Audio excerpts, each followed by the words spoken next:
So Robbie, north v south, you're managing the north.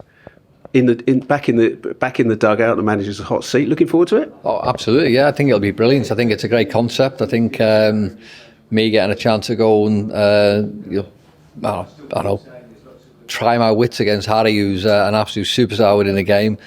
Someone who's managed, almost 1,000 games. I mean, he'd be close to that, wouldn't he? So it'll be great getting in the dugout next to him. But that competitive edge will certainly be. Will certainly rear its ugly head. I think we'll have a little bit of fun, of course we will, but the seriousness and the professionalism will definitely take hold. Temptation to get the boots on as well, or is that too much a player manager? Well, yeah, no, it probably. I mean, I have had a spell as player manager, and it probably wasn't.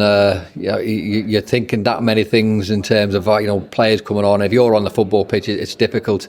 I mean, you never say never. I mean, if you can get a kit that fits me, I probably might have a little bit of a better conversation, but I think there's going to be obviously players who are fitter and younger and maybe stronger than what the performance I'd put in.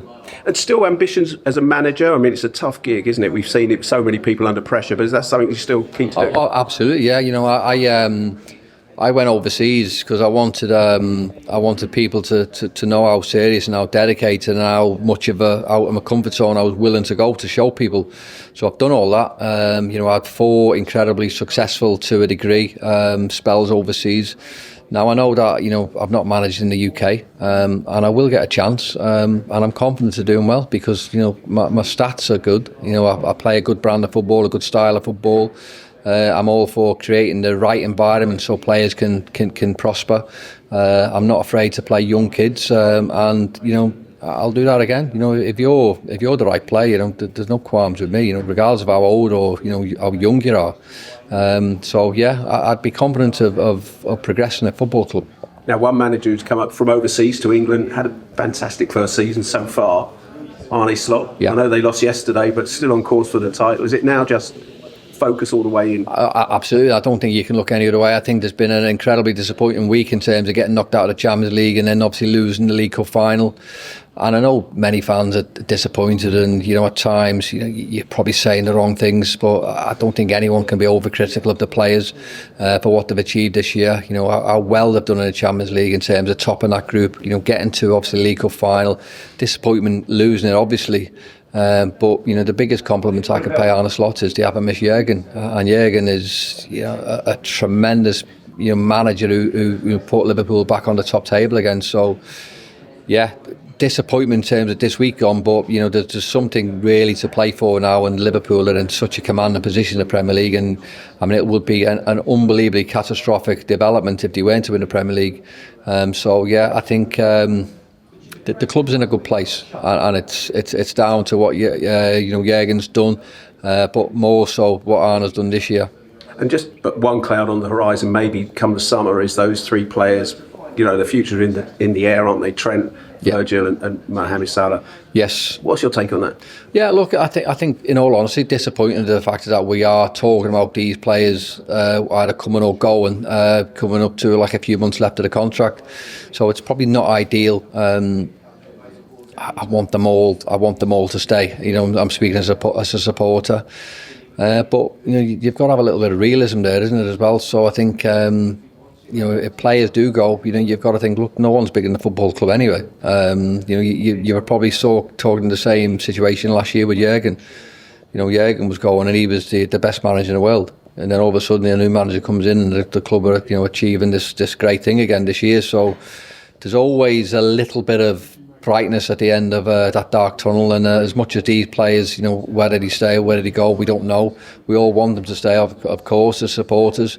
And what will be, but what I will say is, whoever comes, whoever goes, that's the nature of football. But whatever or whoever is there next year, they're getting my full support. Robbie, can I just grab 2 from you? One on yesterday.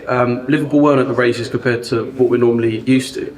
Do you think there's anyone that can walk away from the Liverpool side? Perhaps, I know Chiesa played a limited amount of minutes, but anyone else in that side that can perhaps walk with their head held high? I thought Virgil was probably the brighter player for Liverpool. And look, it's a major final, and obviously every player didn't show up, other than probably Virgil, if I'm being honest.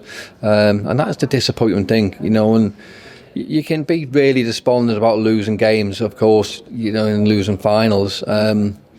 But the fact is that they were never really in the game sort of makes it a little bit easier to accept defeat, if that makes sense. Because they were never in it. You sort of knew from an early part of the game that Newcastle were by far the better team.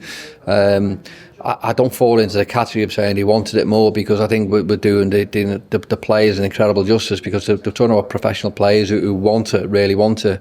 But for whatever reason, whether it's been the a culmination of playing lots of games in so many days, that might have done it, mental tiredness or physical tiredness, that could have played a part. But I just think Newcastle were a better team, so I don't think anyone watching the game would have any complaints if you were a Liverpool fan, because you put your hand up and say there was a game there to be won, but Newcastle were by far the better team, and if we're being honest, 2-1 flattered Liverpool.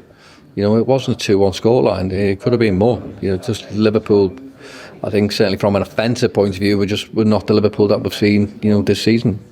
Just the final one, how good is Alexander Isak? I mean, you've played alongside watch strikers for years on end. Just seems so efficient, complete gunman in front of goal. Where do you put him at the moment in the world, and what do you think of Alexander Isak? I mean, there's some great forwards, obviously. I mean, you certainly in the Premier League, you look at obviously Alexander-Arnold, who obviously will score goals. Isak is probably the name on every European team's lips now. So I think Newcastle will maybe have a fight to sort of keep hold of him. Liverpool will be linked with him, I'm sure. But he's a tremendous player, and every tremendous player, you want to see them at your football club. So would I like to see Isak at Liverpool? Yes, I would. I bet. Yeah, he's a good player. He's a very good player. Yeah. Can I just get one on Mohamed Salah, just whether he stays or go? Yeah. What sort of impact has he made at Liverpool, and where does he rank in the all-time Liverpool and Premier League level? Look, I think his stats and his numbers are incredible. I know, obviously, a very data-driven world that we live in now. And I know he's had a poor week by his standards. And we obviously always expect a little bit more with Mo because of the the standards he set himself. But I think if we were to sort of sit and, if he's a player who retired tomorrow, we'd genuinely be talking about him as one of Liverpool's great forwards.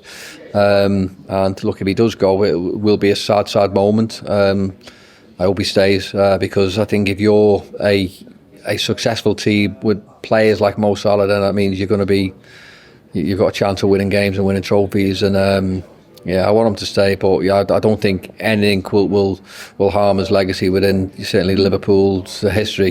Fans or club alike. I think we all appreciate what he's done. We all understand football. We all understand he's been an absolute unbelievable player for the football club. Brilliant. Thanks, Robbie.